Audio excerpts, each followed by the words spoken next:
Welcome back to Next Gen News. Wow, we got a lot of news this week and last week. Here's all the news. Let's dive in.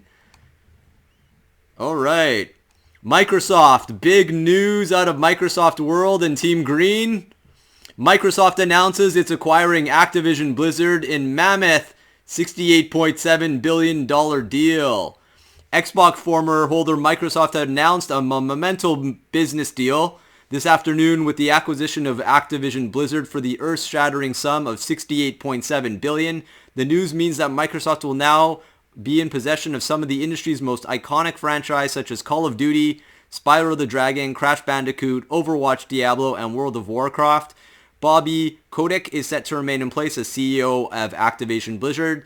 With the company will report to Microsoft's gaming CEO Phil Spencer. Now, what Sony was worried about is some of the contracts that it has with Call of Duty are going to be in void, and Microsoft would cut them out of the deal. That's not the case.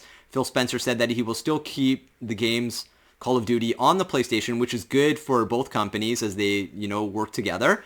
And I'm very proud, that this is happening. Now, some other news, which is very not surprising to me, but the PS5 is selling quite well, and it's set to actually outsell Xbox Series X by 2-1 in 22, says analyst firm. Now, Ampri analyst Pierre Holding Rules has predicted that the PS5 is set to outsell the Xbox Series S and X as much as 2-1 this year, with Sony's latest home console expected to move around 18 million units. By comparison, Microsoft's family of consoles, which covers the X and S versions of the latest Xbox hardware, is forecast to move about 9 million units. The Nintendo Switch, however, is expected to beat both systems, with the hybrid platform predicted to sell 21 million units. That's amazing.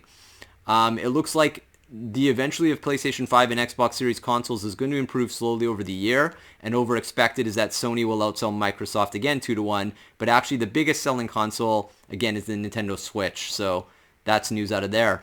Now, some other news out of Horizon Forbidden West. Horizon Forbidden West to feature a single strong and impactful ending. We're looking forward to getting this in February from EB Games.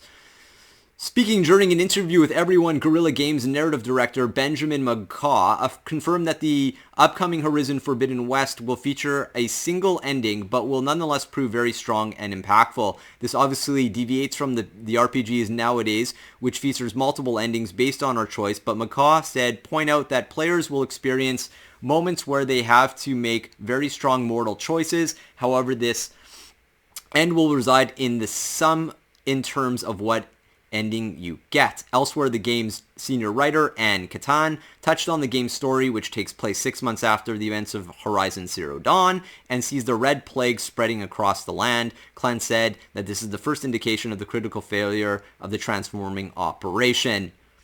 Now we'll expect this one in January. Now, some more news out of, you guessed it, Hogwarts Legacy, and it's confirmed reconfirmation for 2022 by Wizarding World Digital Update. There has been a lot of chatter about Hogwarts Legacy potentially being pushed back to 2023, but the latest Wizarding World's digital update has confirmed that the game is intended on track for the release this year. That's good news. We'll probably have that on our channel. Previously, the Brazilian arm of Warner Brothers Interactive Entertainment posted yesterday that Hogwarts Legacy was on track for 2022, but the latest update first solidifies the game is on track. Hopefully nothing changes in the near future. Now, some news out of God of War Ragnarok, because we can't wait to play this one. The God of War Ragnarok 22 release date reiterated by Sony. Sony Interactive Entertainment has reiterated that God of War Ragnarok will launch in 2022, putting this to rest the fear that highly anticipated PS4 and PS5 sequel may not make it out this year. The game was included in a list of upcoming 22 releases for Sony consoles, which includes the like of Gran Turismo 7, Horizon Forbidden West, Dying Light 2, and Elden Ring. We still don't know exactly when the release date for God of War Ragnarok, but this will come in time. God of Ragnarok continues a story established in the 2018 reboot of the much-loved series, with Kratos and his son Atreus returning. Last year, Sony Santa Monica Studio revealed that the game ending will be surprising, yet inevitable. but obviously didn't go anywhere in further detail. In addition, the game will feature full localization for 11 languages across 13 voice over tracks, so we can't wait for that one. Now, a game that I played, which came on the Xbox Game Pass, Hitman 3 was a really good game. I beat it yesterday. It took me about 7 hours.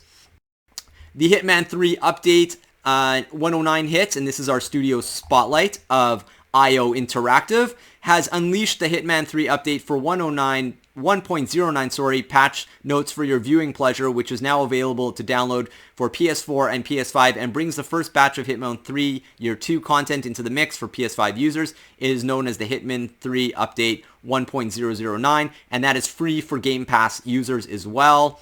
And you're wondering, yes, when is Hitman 4 going to come out? We don't know yet because IO Interactive is also making Project 007, which is awesome. That's our James Bond game.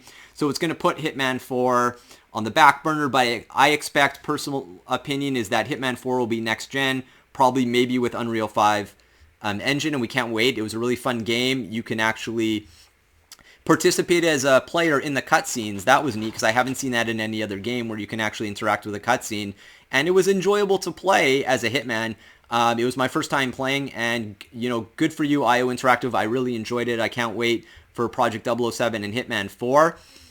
And that is the news for January 24th. Thank you so much. We hit over 200 subscribers. On behalf of Ari and myself, thank you so much. We wouldn't be here without you as we, you know, go towards 1,000. You're with us every brick that we lay. And this is Matthew from Next Gen News. Game on!